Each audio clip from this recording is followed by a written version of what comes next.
28 Angler. Die Zeichen stehen auf Go, Alter. 9 Nationen. Oh, Mama Mia. 4 Finaltickets. Yes. 3 Zielfische. Oh mein Gott, ist das geil. Ein Finale an einem unbekannten Ort. Und ein Pokal. Der YPC Bank 2025 wird präsentiert von Shimano. Closer to Nature, Closer to People. Hearty Rice, Feel the Difference. Und LMAB. Every great story starts with a cast. Hallo liebe Zuschauer, herzlich willkommen zur 4. Episode des YPC Bank 2025 und damit zur 2. Folge in Gruppe B. Mit Ausnahme von Fred, der blitzschnell 3 Hechte landen konnte, haben alle Teilnehmer am Morgen etwas Anlaufzeit gebraucht. Dann aber konnten vor allem Daniel und etwas später auch Ino und Markus starke Wertungsfische einbringen. Johannes und Patrick haben mit jeweils einem Hecht immerhin das Nervenkostüm ein wenig beruhigt, während der arme René noch auf seinen ersten YPC-Fisch warten muss. Wie die meisten hatte es der Hamburger zuletzt auf Hecht probiert. Markus hat nach seinen hart erkämpften Barschen nun das Gleiche vor. Hallo und herzlich willkommen in der 2. Episode der Gruppe B. Bei mir geht es jetzt weiter auf Hecht. Ich habe im Chat gesehen, es wurden einige Hechte gefangen in der Zeit, wo ich gefahren bin. Und jetzt bin ich dran, jetzt hole ich mir meine Hechte. Okay guys, it's time for a new episode. We're gonna continue catching another pike or two. And then it's time for a zander. And then at the end of this episode we're going to a very special spot where I hopefully can show you some stuff on the top water. First we're gonna fish a couple bridges, we're gonna fish a couple tunnels, like sunny, we need some shade, the fish like shade. We're gonna cast underneath and hopefully get some good fish. Got the spinnerbait, Ghost Junior, the brand new Maze Runner. Let's give it a little test, a little swim, see if we can catch a big one. So Leute, wir befinden uns immer noch am kleinen Fluss. In der letzten Episode war es ein bisschen holprig, zum Ende kam ein Hecht und ich würde sagen, genau so machen wir jetzt weiter. Wir machen Strecke am Fluss und versuchen nochmal die Karte mit ein paar Hechten zu füllen. Ich wünsche euch ganz viel Spaß beim Zugucken. Ja, wir sind im nächsten System. Wir sind genau zwischen 2 sehr, sehr großen Gewässern. Ja, 2 Meere sind das. In dem einen sind mehr Zander, im anderen ist mehr Hecht zu finden. Hier vielleicht beides dann genau dazwischen. Und es ist ein bisschen windstiller als im restlichen Bereich. Also Großgewässer sind heute gar nicht angelbar so wirklich. Stehen aber auch nicht auf meinem Zettel. Ich fange jetzt eigentlich erstmal alles auf Hecht abzuwerfen. Wenn ich damit durch bin, dann jigge ich. Ich fische mich jetzt hier mal so langsam ein auf den Spot.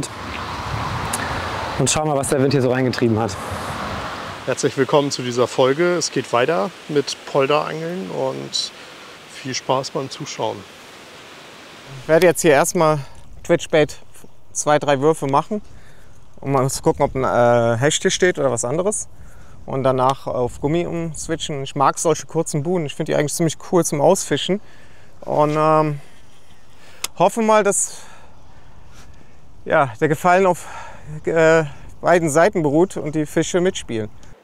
It's always difficult when you change spot and you don't know the activity. You need to gain confidence. Again, you know, it's like slowly applying what you know is working normally. Don't get crazy, don't get into this is not working, or you need to have like a little bit of time on the spot, and then once you have spent like half an hour or something like this, then you know a little bit better. Maybe then you change tactic or you change, but slowly, change slowly, not every 5 minutes.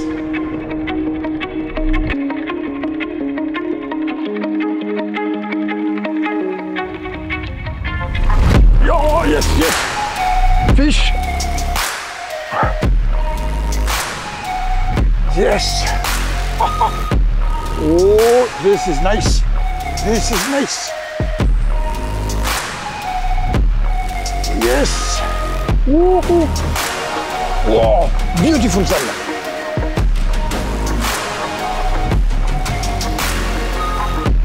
Wow.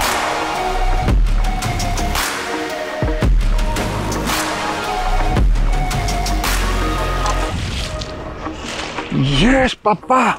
Yes, Papa. Oh, man. I came here for this one, but believe me, look at this, and I will explain you the trick why I'm using this from Livingstone, because this is not a regular bullet. Let's measure this quickly. 73. Beautiful. Wow. Yes. Schon wieder der Blitzstart. Traumhafter Uferzander, der Fred wieder ganz nach vorne bringt. Wir schauen uns die angekündigte, etwas sonderbare Eigenkonstruktion an. Yes.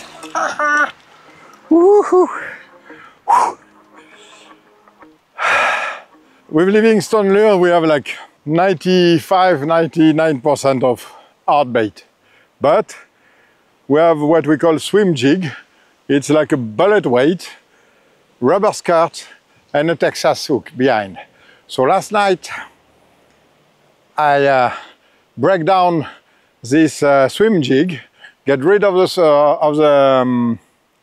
skirt, get rid of the Texas hook, and just use a bullet. And inside the bullet we have this EBS sound, it's electronic bait fish sound.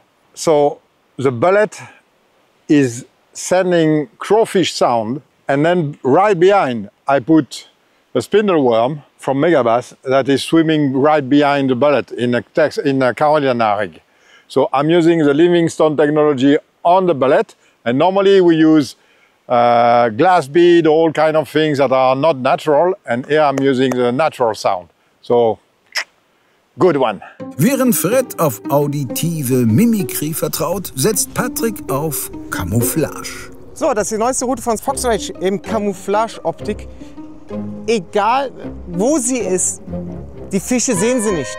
Angler ignorieren sie, weil sie kennen das von Spaziergängern und badenden Menschen. Aber die Angel ist das, was sie immer verscheucht. Und deswegen hat sich Fox Rage gedacht, wenn der Angler ganz smart ist und sich in die Nähe vom Boden legt und so angelt, es verschwimmt mit dem Hintergrund und ihr habt die perfekte Angel für die perfekten Angeltage. Ultra Camouflage. Ich habe gerade dem Kameramann gesagt, Leute, dass bis da hinten müssen 2 Stück kommen. Dann ist okay. Sonst sind wir nicht mehr im Soll.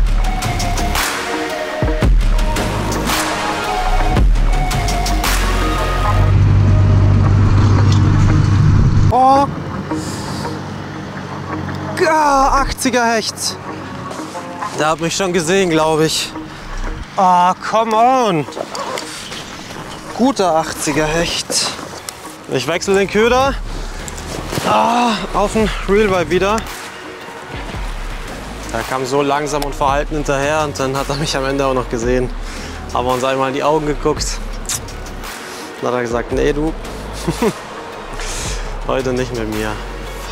Der hätte so viel Druck runtergenommen. Naja, so ist es, Leute, so ist Angeln.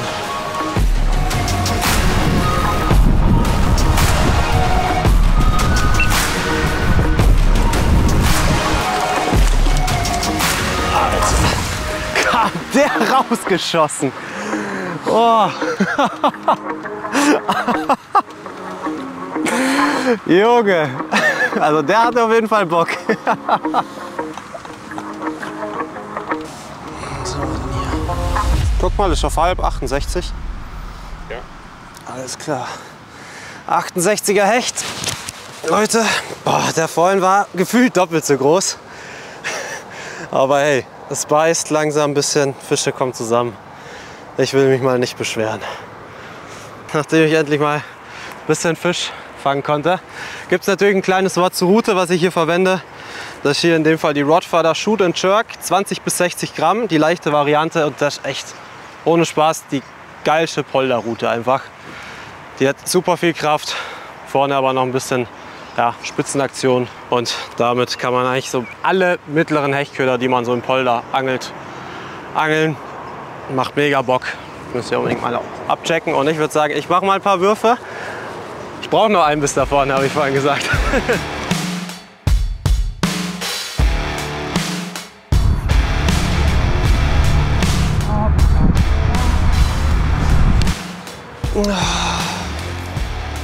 Keine Bissspuren im neuen Köder. Dann war es doch nur eine Krautfahne.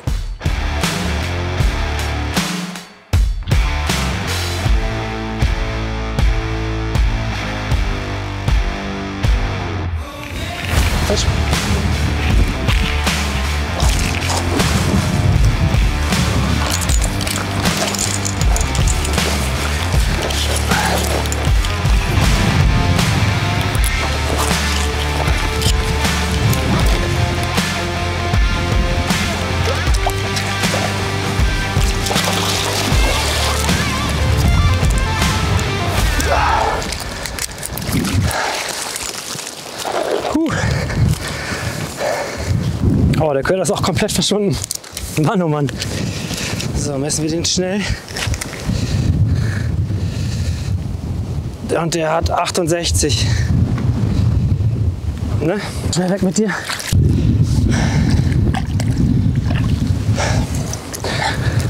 So, das ging schnell.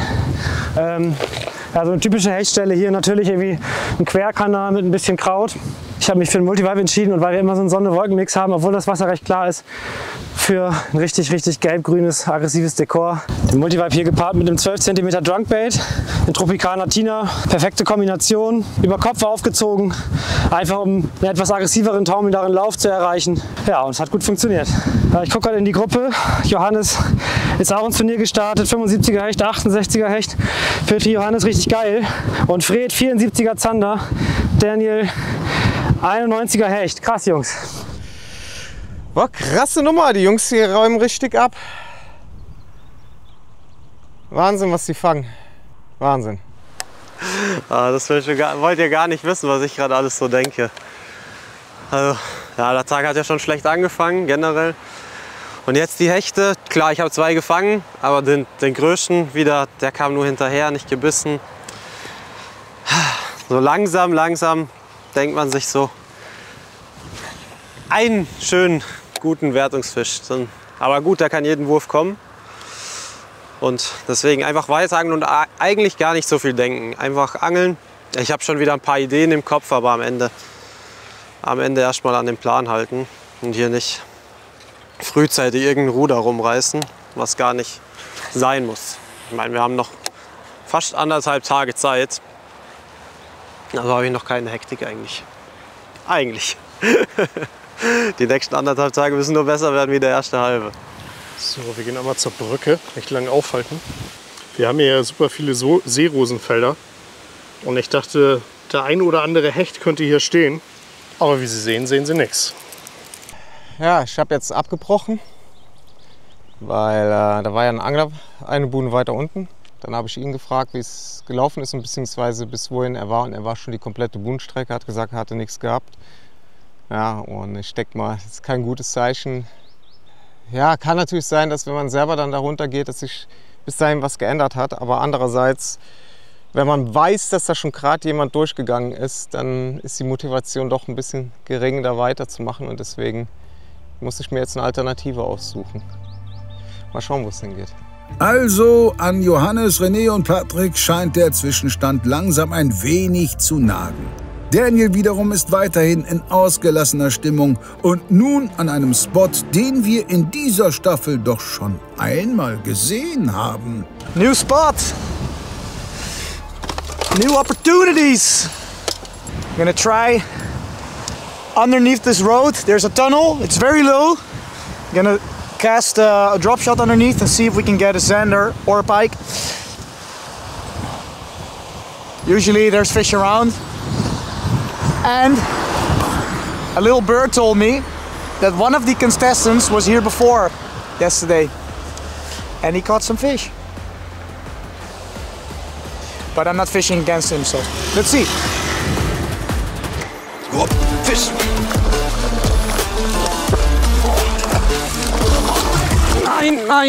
Nein. Ah. Der hing so knapp hier vorne, Alter. Dann war ich ein paar Zentimeter zu kurz. So ist manchmal im Leben. Ah.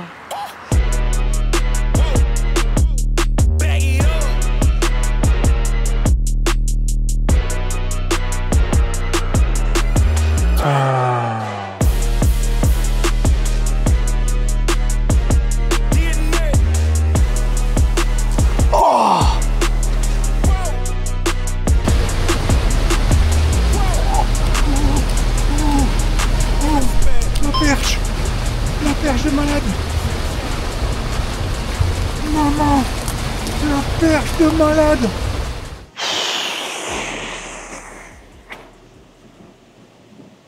Like, huge, huge. I was like not sure. I touched something, and then I kind of watched my bait coming, and then she was behind.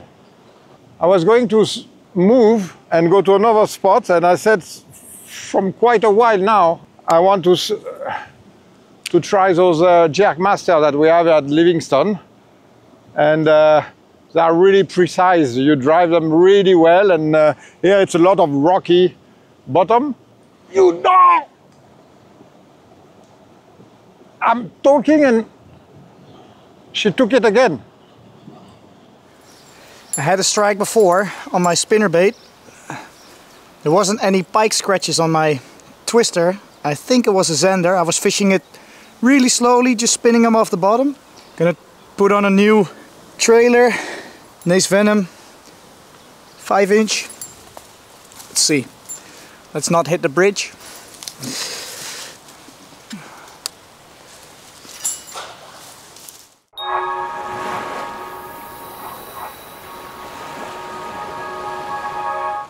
Das ist sowas von nice! Vom 17. bis zum 25. August feiern wir die Nace Week und in diesem Jahr ist jeder ein Gewinner. Denn ab 50 € Warenwert landet automatisch ein Maze Runner M 18 Gramm in dem unschlagbaren Dekor D02 in deinem Warenkorb. Und ab 100 € Warenwert gibt es anstatt des Maze Runners sogar einen Mad Max 95 SR nach Wahl on top. Einfach Produkt in den Warenkorb, im Pop-Up-Fenster das Wunschdekor auswählen und bestätigen. Fertig. Natürlich gibt es auch einen Hauptpreis. Als Hauptgewinn winkt ein unvergesslicher Dreh- und Angeltag für unseren Hecht und Barsch YouTube-Kanal mit Dustin, Toni und Daniel. Also, worauf wartet ihr noch? Mitmachen und gewinnen. Natürlich nur auf hechtundbarsch.de. Sicher dir eine prall gefüllte Raubfischbox zum Start in dein Anglerleben. Diese Kunstköder im Wert von über 200 € zum Angeln auf Forelle und Barsch, aber auch für Zander. Und natürlich zum Hechtangeln. Gibt es kostenlos zu deinem Angelscheinkurs auf anglerschmiede.de dazu. Und das Beste, wer bis zum 24.08. bestellt, hat zusätzlich die Chance, 1 von 2 XXL-Sets von Scotty zu gewinnen. So sieht er aus dieses Jahr. Erstmalig im Hochformat und designt von Nace Botschafter und YPC France Gewinner Romain Maudet. Fast 250 € Warenwert, 24 exklusive Produkte von 17 coolen Brands, jeden Tag die Chance, ein goldenes Ticket zu gewinnen und das alles für nur 99,99 plus Versand. Wenn du deinen limitierten Hecht und Barsch Raubfisch Adventskalender wirklich sicher bekommen willst und uns zudem beim Finanzieren der gesamten Ware unterstützen möchtest, dann bestell den Kalender bitte nicht erst im November, bestell ihn jetzt. Dankeschön. Den Link zum Kalender findest du unten in der Videobeschreibung.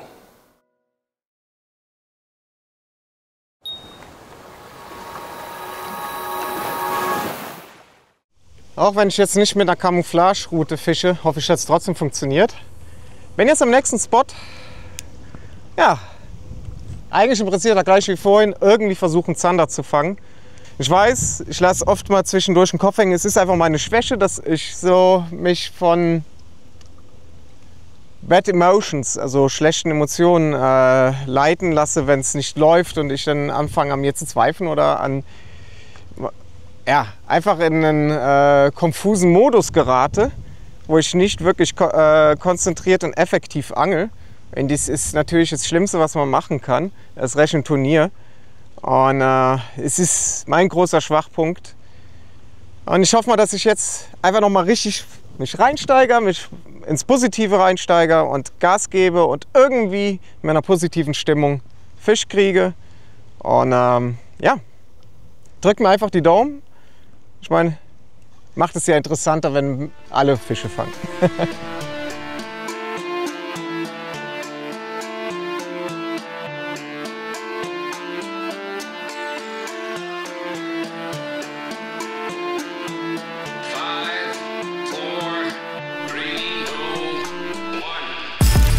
Fisch!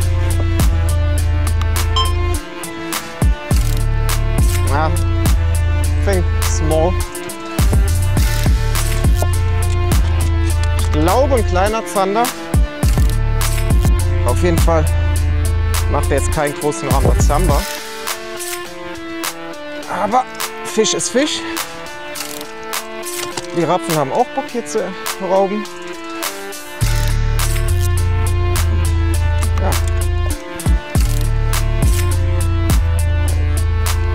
Würde mich überraschen, wenn er Maß hat.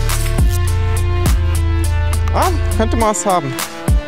Das ist zumindest mal ein weiterer Fisch fürs Scoreboard. Ja, der hat Maß. Die Matte ist noch schleimig und nass. Und der hat 42 exakt. Yep. Jetzt schnell zurück. Zander darf nicht lange draußen bleiben.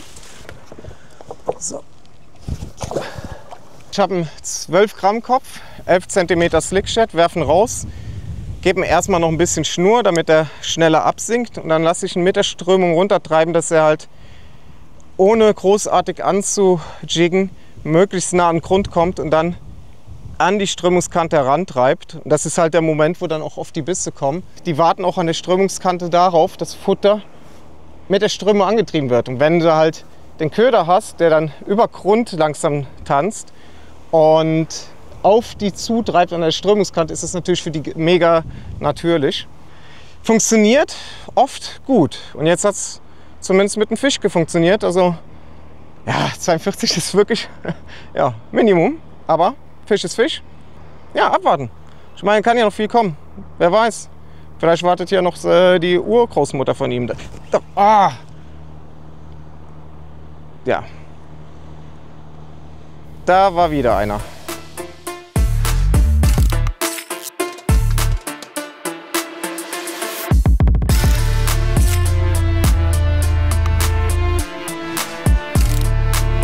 Da wird wieder ein kleinerer sein. Auch ein ganz sanfter Biss. Aber wenn er die 42 knackt, ist er mir sehr willkommen. Eigentlich auch so, weil Fisch ist Fisch. Aber jetzt bockt er ein bisschen.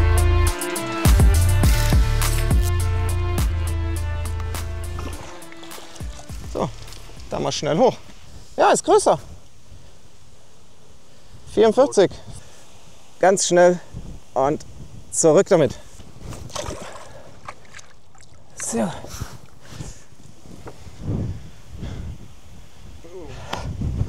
Cool. Ah, Fisch on.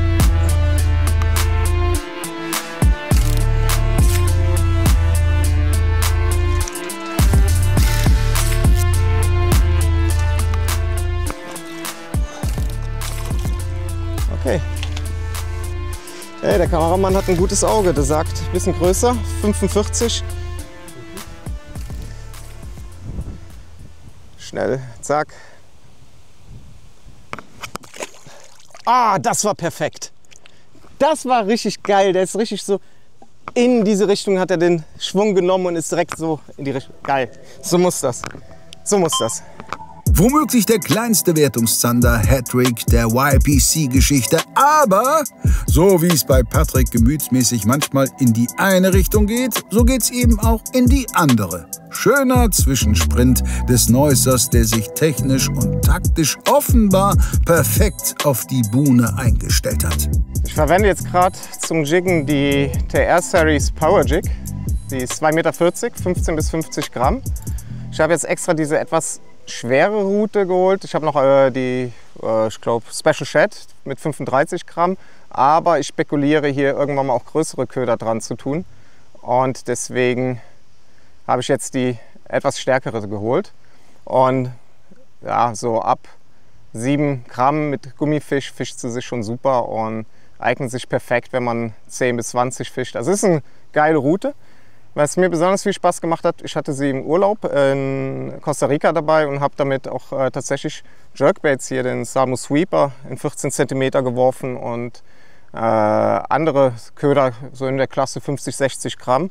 Und schnell eingekurbelt und damit auch kleine Thunfische und so Kram gefangen. Und der hat sie sich perfekt bewährt. Es ist Wasser nicht durchgebogen und wieder Fisch, aber es könnte besser sein. Oh, aber geile Angelei und macht Spaß, die Route. Also das war jetzt der... Keine Ahnung. So viele Würfe ohne Biss hatte ich jetzt noch nicht hier. Die haben Bock. Die haben richtig Bock. Ah ne, ist wieder was Kleines, das sich einfach nur gut verkauft hat am Anfang.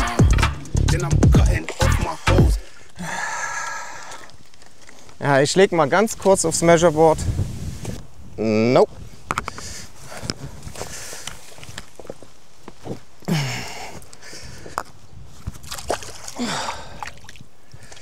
Ja, tut einfach gut. Also selbst so, ja, relativ kleine Zander können einem verdammt viel Freude bereiten. New spot, another tunnel underneath the road, but this one is a spot that I hope to catch a zander. I've got a tiny Nasplit 45, drop shot rig with a size 1 very sharp hook. Let's see if we can catch a zander. I have to cast underneath, but I know there are zander underneath these two pipes, so I really hope they're hungry and they want to eat my split. That would be super nice. It's kind of a sketchy spot to stand.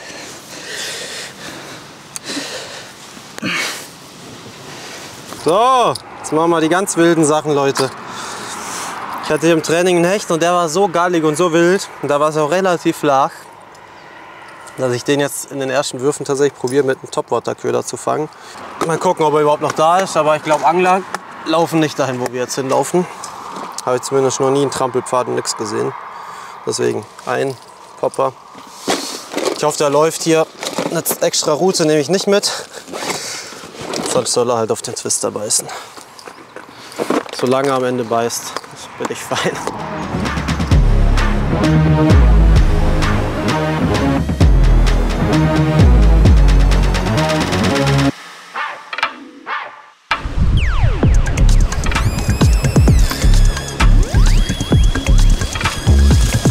Zander. Yes. A nice zander.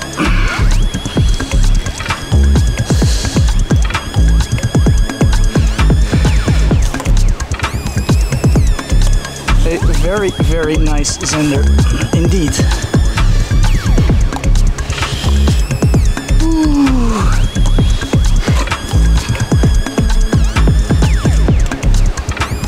Come here, Mr. Sandy boy.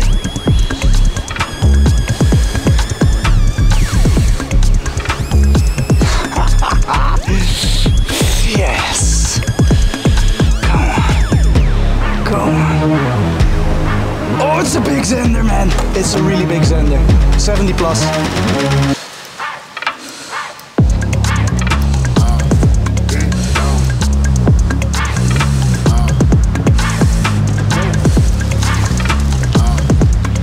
Yes! Woo! Oh, yes!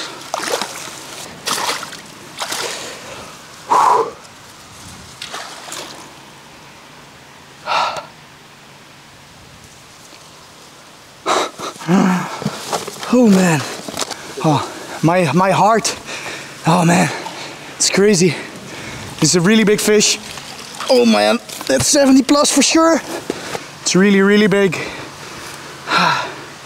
On the tiny Nasplit. Yes, knew it. Okay, it is 75. Yep. 75! 75! Das ist doch krass, meine liebe Leute. Bye bye. See you later, alligator. Fuck. 75 zander. Cameraman, give me a box. Ow. My heart rate's going down, but with training, this lure was amazing. Nasplit in size 45, 35 and 60 on a drop shot rig. It was amazing. And today as well. Wow, what a fish, man. I'm so happy. maybe I have like 2 or 3 more casts here, and then we go to the last spot, and then I have a surprise for you guys, I hope. But damn, I'm so happy. 2 nice pike, good perch, good zander, good stuff. Viele hatten Daniel im Vorfeld als Mitfavoriten gehandelt und bis hierhin bestätigt sich diese Einschätzung komplett. Damit hat der Local schon jetzt alle Zielfische in fantastischer Größe auf dem Board. Taktisch also völlig freie Hand für Tag 2 und auch heute verbleiben noch gut 120 Minuten, um klare Verhältnisse zu schaffen. Oder aber, in Markus' Fall, sich wieder heranzukämpfen.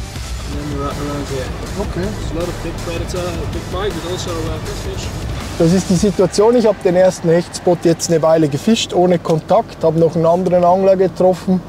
Der meinte, er hätte auch nichts gehabt und es sei gerade schwierig heute hier. Jetzt bin ich hin und her gerissen, ob ich nochmal einen Spot wechsle, mache ist allerdings eine halbe Stunde, geht mir von der Angelzeit ab. Aber ich brauche heute auf jeden Fall noch einen vernünftigen Hecht. Entweder gebe ich der Sache noch einen Moment oder ich mache direkt eins weiter. Ich muss kurz überlegen, aber ich tendiere dazu, dass ich hier nochmal 2, 3 Bereiche schnell mache und dann, wenn nichts kommt, zum nächsten Gewässer. Das war jetzt sehr fischverdächtig, muss ich sagen. Fuck.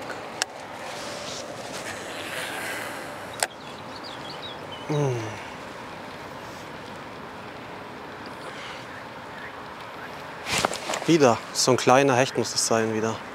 Ja, jetzt muss ich echt überlegen. Es ist ja super windig. Eigentlich beißen die Hechte, wie die Gruppe auch zeigt. Bei mir bisher noch nicht so richtig. Aber eigentlich habe ich hier geplant, auf Hechte zu angeln und ich glaube, ich sollte auch bei dem Plan bleiben. Auf der anderen Seite wird es am zweiten Tag in meiner Gruppe heftig regnen, was jetzt auch kein riesen Zanderwetter ist. Also ich habe hier noch eine Zanderstelle, die auch Fisch gebracht hat, maßigen.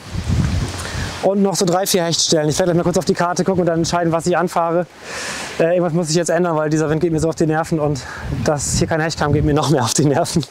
Ich mache mir auf dem Weg zum Auto mal eben Gedanken. Jetzt schon.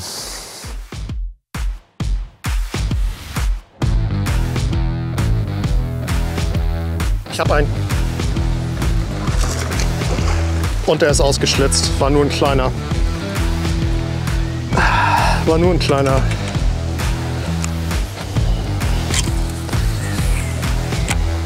Erster Fischkontakt. Oh Mann.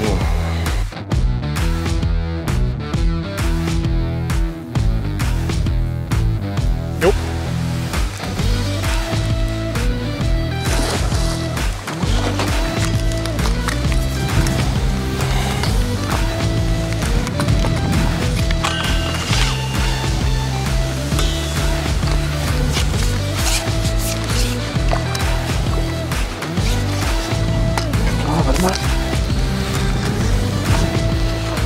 Schwimmt natürlich jetzt in die Seedose, das ist nicht so schön.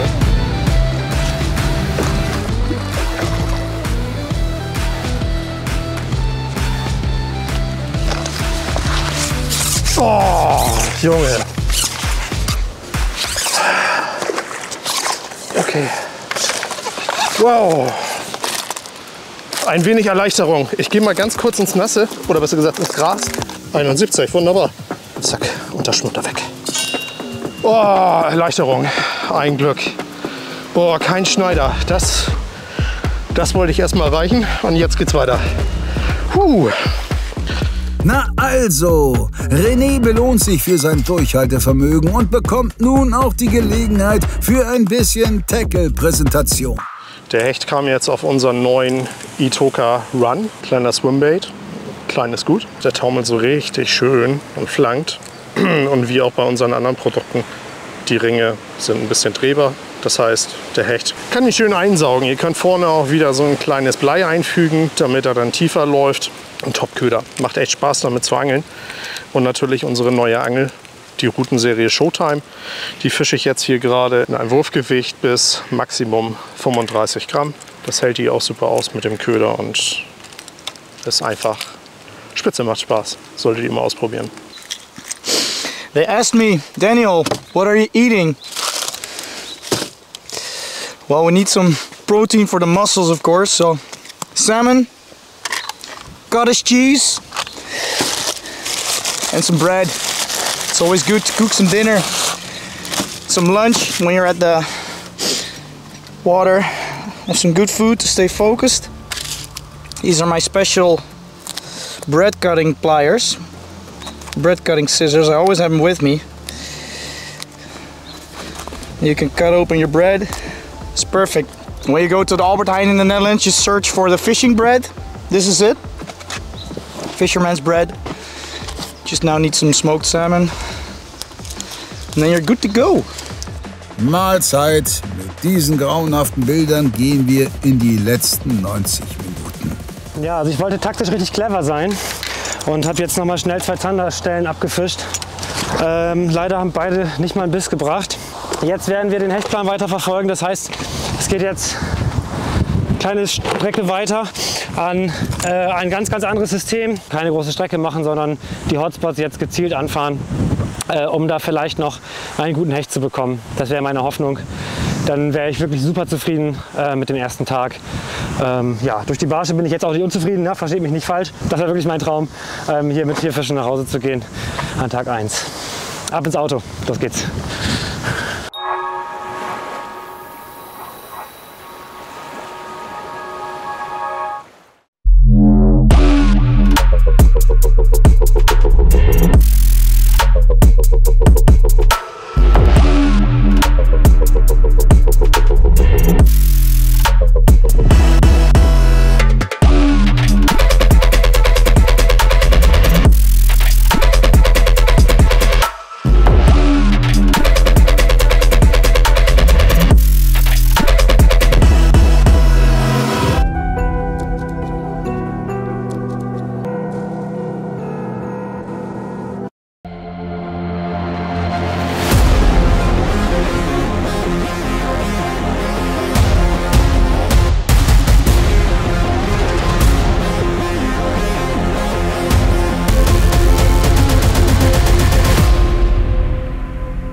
Wir haben wieder Familienzuwachs bei Monkey Lures.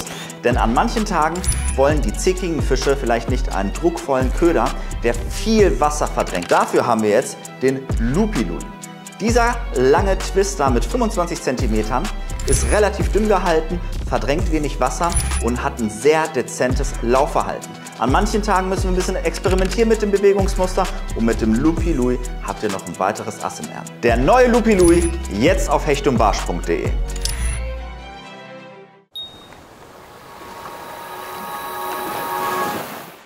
Leute, ihr seht's, wir sind weg vom kleinen Hechtfluss.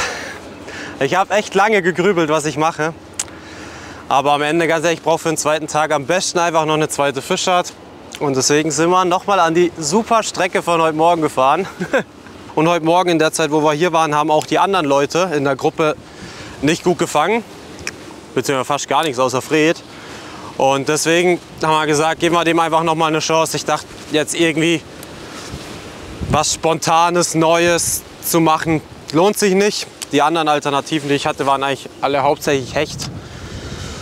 Und deswegen, die Fische sind da, jetzt muss einfach einer beißen und dann haut das hin. So we just arrived at the last spot of the day. It's a park, and right here you can see a nice clear shallow canal, and it has a lot of lily pads in it. And what happens this time of the year, small bait fish gather around, they use it as cover. There's frogs in it, and there's pike in it, of course, looking for those frogs, looking for those bait fish. And what I'm gonna try and do here is catch some pike on topwater. And I know that there's a really big pike in there, over a meter, well over a meter. It's a very smart fish, an old fish. I think the only way I can catch it is with a glide bait. I think a spinnerbait is something that's gonna scare him off. So we're gonna go really stealthy, see if we can catch the big fish. And also we're gonna do a little bit of top watering, see if we can get a topwater pike, get some extra points. I hope to catch 2 more fish here, then have a full cart. But yeah, let's see. If you have a water like this, just take a look. Where would you lay if you were a pike? You can see all the lily pads, you can see the reeds on the side. It's just places where pike wants to hide, places where baitfish wants to hide. Those are the spots you have to fish. So, let's go. Wir sind am voraussichtlich letzten Spot für heute angelangt. Es soll auch auf Hecht gehen, aber das letzte Gewässer war sauklar und so viel Weidendreck und alles mögliche auf der Oberfläche, überhaupt keine Aktivität. Und jetzt sind wir hier in einem trüberen Kanal, wo es auf jeden Fall Hechte gibt. Ich bleibe zuversichtlich, ich habe jetzt noch eine Stunde 20 circa, oder nicht ganz. Das müsste reichen für ein Hecht. Ich muss nur einen richtigen Wurf haben, dann knallt's. Ich mache spannend, extra nur für euch. Daniel ist seinem persönlich bekannten Großhecht derweil ein Stück näher gekommen. Right now at a T, eine Kreuzung, und vielleicht steht da ein großer Hecht auf die Pflanzen. Yeah, maybe there's a big pike there at the plants. Let's check it. Ooh, what a cast. I really hope I can catch that big one that I know that's here, because it's really big. We saw it yesterday in training. Look, pike on the surface. On the surface.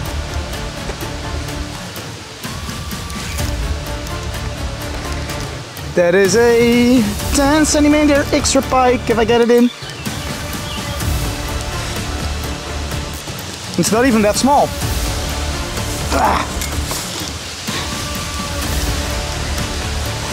I think. It's not very big, but it's a pike.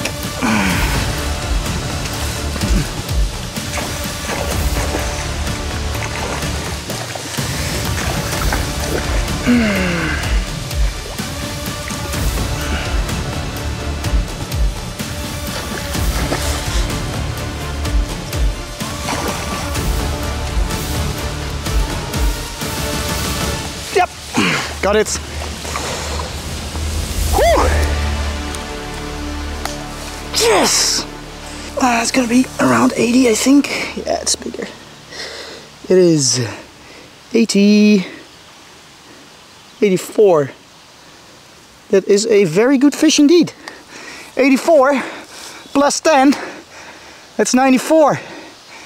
That's a really nice fish. Okay, you ready for the release?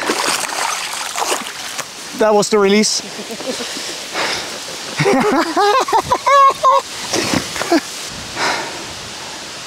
The good news is, da steht ein Hecht auf die T. Das war nicht die Meterhecht, aber das war ein sehr freundlicher Hecht. That took my surface lure. So I'm really happy.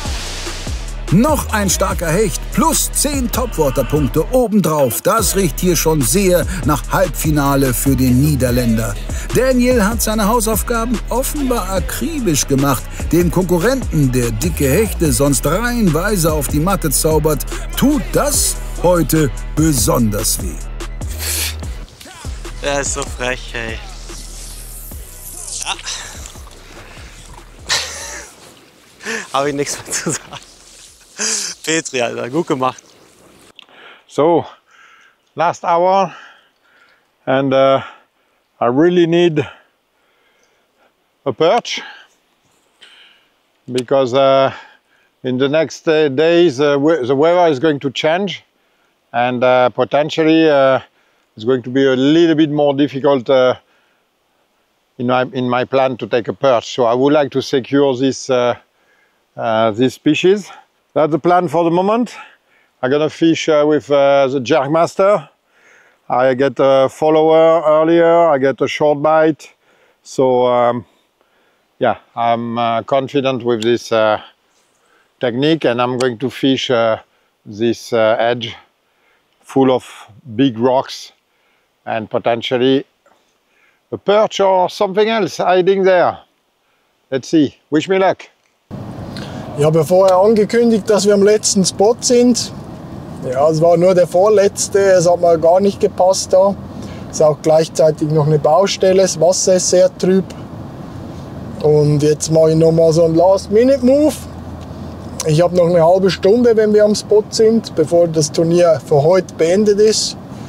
Aber ihr wisst selber, es braucht nur einen Wurf. Und ich pokere jetzt einfach, fahre nochmal knapp 20 Minuten Auto, um hinterher eine halbe Stunde zu fischen. In voller Hoffnung auf einen schönen Hecht. Mehr möchte ich gar nicht. Mit dem frommen Wunsch ist Markus nicht allein. Frage ist, bei wem der sich in der knappen Restzeit noch erfüllt. Fisch.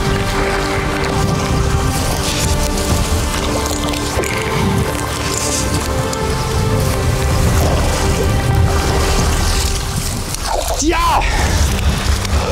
Ja! Ein guter! Der kam aus dem Nichts. Da vorne liegt er an. Und wir haben 83, richtig? Ja. Ganz genau 83. Bist du ready?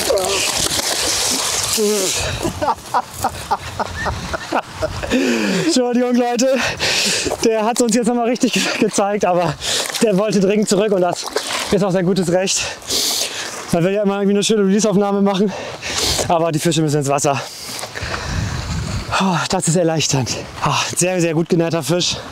Ich schmeiße hier noch 2-3 Mal und dann machen wir vielleicht noch einen ganz schnellen Spotwechsel. Vielleicht ist noch ein kleiner weiterer Fisch drin.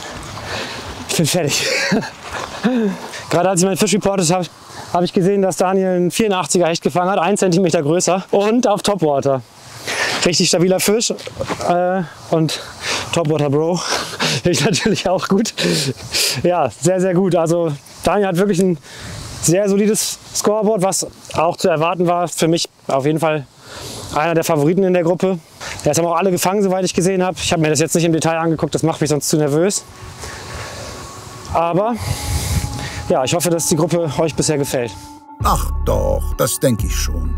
Was bestimmt ebenfalls gefällt, sind umsichtige Angler. Ja, ich bin auf die Buhne vorgelaufen und ja, ich war ungefähr hier und so einen Meter neben mir ist auf einmal eine Ente hochgeflogen, Vollspeed. Dann habe ich erstmal ordentlich erschrocken. Dann habe ich gesehen, dass sie da ein Nest hat, lagen ein paar Eier. Und deswegen habe ich mich jetzt wieder ganz schnell von dort verpisst, weil da hast du nichts zu suchen. Das macht man einfach nicht. Und deswegen gehe ich jetzt wieder an die erste Buhne, weil ich wollte die noch mal fischen und die Zeit läuft langsam davon, es ist knapp mehr als eine halbe Stunde. Und wenn ich jetzt noch weiter runter gehe, werde ich noch mehr Zeit verlieren beim Zurückgehen. Dann gehe ich jetzt lieber noch einmal dahin, fische es noch einmal richtig aus, probiere verschiedene Farben und hoffe, dass ich noch diesen einen Lucky Punch dort kriege. Also, vamos! A las Snook Bars. Vámonos, baby, vente, vámonos. Vine solo al party y me voy con dos. Mitad in la noche, it's time for fiesta. Fisch!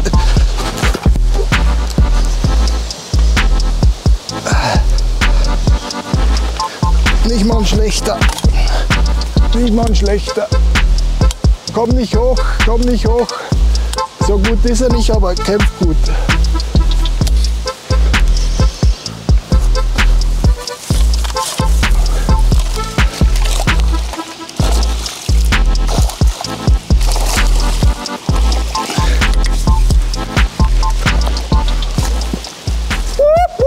That's the sound of the police, the Pike Police. In Jomfro habe ich meinen Landehandschuh angezogen. Bei Hecht bin ich da mittlerweile ein bisschen heikel. Die haben einfach zu scharfe Zähne. Da haust du immer wieder einen neuen rein. Vorne ist er dran und hinten sind wir bei 74. Ich habe schon gar nicht mehr gewusst, wie sich ein Hechtbiss anfühlt. 74, darf zurück. Das glaubt mir keiner, aber es kurbelt sich gerade ganz anders. Da ist das eine Erleichterung. Zwar kein Riese, aber mir war wichtig, heute die zwei Arten zu fangen, dass ich morgen mich voll auf den Zander konzentrieren kann. Und wenn der erledigt ist, dann habe ich vielleicht noch Zeit und kann den Hecht noch upgraden, die 2 kleinen Barsche rausschmeißen und dann Finale! Das scheint doch ein wenig verfrüht, aber wichtig war der Fisch allemal. Markus kann die letzten Minuten nun beruhigt runterangeln. Bei Teilen der Konkurrenz sind die Sorgenfalten tiefer. Letzter Spot hat sich nicht mehr ausgezahlt.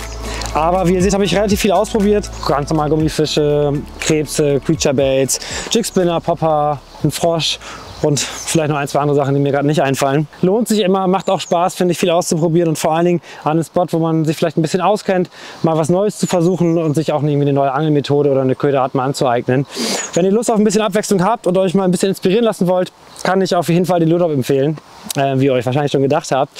Die Boxen sind immer ready to catch, könnt ihr somit ans Wasser nehmen und loslegen. Ich finde, man lernt immer viele interessante Köder kennen, die man so vielleicht nicht in die Hand genommen hätte und die sich dann aber manchmal echt auszahlen. Das war's von Tag 1. Tja Leute, was soll ich sagen? Für mich ist das heute den Umständen entsprechend. Ich habe es so ungefähr erwartet. Ist sogar noch von den Stückzahlen her ein Ticken besser geworden, als ich dachte. I really enjoyed this day. Good fishing, some nice fish, topwater pike, surprise, surprise. It was a struggle for me because this morning was okay, but this afternoon we changed place. I could not find more fish and I'm really missing the perch. Leider waren die zwei kleineren Barsche halt vermutlich zu klein, wenn ich schaue, was die anderen für Fische gefangen haben, und die haben auch noch einen ganzen Tag Zeit. Ich habe durchgezogen. Am Ende habe ich Glück, dass meine Konkurrenten einfach auch nicht so gut gefangen haben, bis auf 2. Deswegen ist noch alles offen. Really hope to catch you guys in the next episode. Leave a like, subscribe if you didn't. Macht's gut, bis zum nächsten Mal an Tag 2. Ich hoffe, wir sehen uns. Ich hoffe, ihr hattet Spaß beim Zuschauen. Ich werde jetzt mit dem Kameramann nach Hause fahren und 1, 2 Bierchen trinken. Ich wünsche euch einen schönen Abend. Das klingt nach einer soliden Abendplanung, besonders für René, denn seine YPC-Premiere war bis hierhin alles andere als einfach. Der eine Hecht sollte ihm immerhin etwas Auftrieb geben, um am zweiten Tag vielleicht doch noch die Überraschung zu schaffen.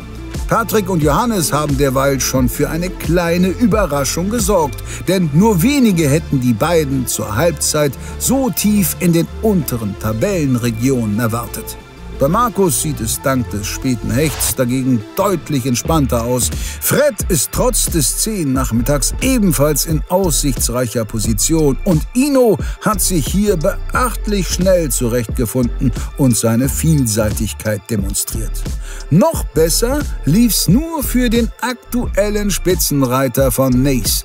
Sollte Daniel am zweiten Tag nur einen weiteren maßigen Fisch fangen, dürfte die zweite niederländische Halbfinalteilnahme nach Rick Barton im letzten Jahr eigentlich nicht zu verhindern sein. Bis es soweit ist, müsst ihr euch aber noch ein paar Wochen gedulden, denn nächste Woche geht es weiter mit Gruppe C. Mit von der Partie die letztjährigen Finalisten Anton Holzleitner von Sportex und Veit Wilde von Seika Pro. Außerdem dabei sind Enrico Di Ventura im neuen Fox Rage Trikot, Kevin Imhoff für LMAB und der Spanier César Valladares von Fischers. Und zu diesen 5 bekannten Gesichtern gesellen sich noch 2 neue, nämlich Fabi Frenzel von Berkeley und Sven Patzak, der nach Boat-Teilnahmen nun auch vom Ufer für Hearty Rice antritt. Auf den ersten Blick ein sehr ausgeglichenes Line-up, das sich auf deutlich schwierigere Bedingungen einstellen musste als Gruppe A und B. Was damit gemeint ist, erfahrt ihr kommenden Sonntag ab 18 Uhr. Bis dahin lasst uns ein Like da und schaut mal bei uns im Shop vorbei. Ciao!